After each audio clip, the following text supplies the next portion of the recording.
Tanora namana sambatra ny firenena izay manana an Jehova ho andriamanina ary sambatra ny vahoaka mifidiny horovany. Halleluja.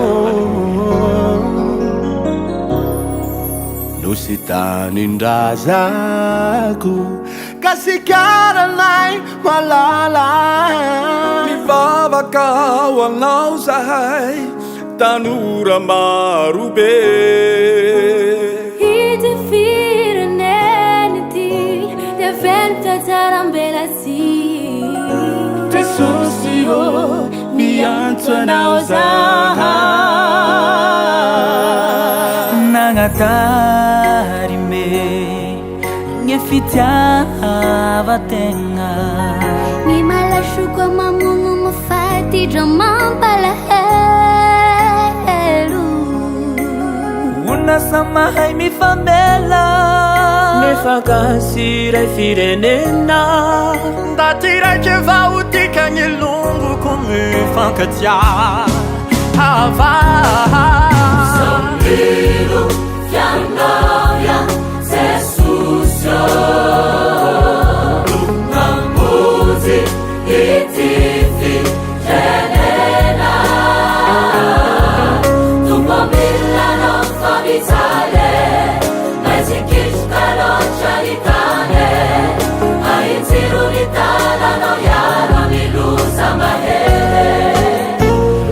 Sareki masova Fitiavano simba miava Azavera itanuti caminga Rifanota magè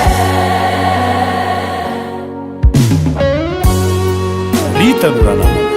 ndao hivavaka ho an'i Madagasikara ary sahia mijoro vavolombelona. Tsarovy fa sitraka andriamanitra ny kolikoly ny adila politika ny herisetra maro samihafa ny fanambadian'ilay sambilay ary ny vavy samy vavy sahia mijoro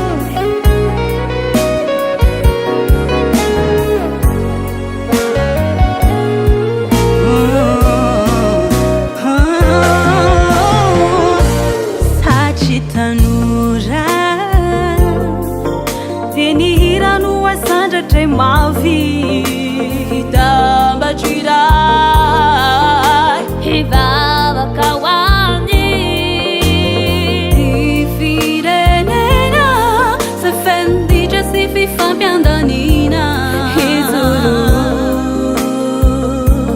vavolombelona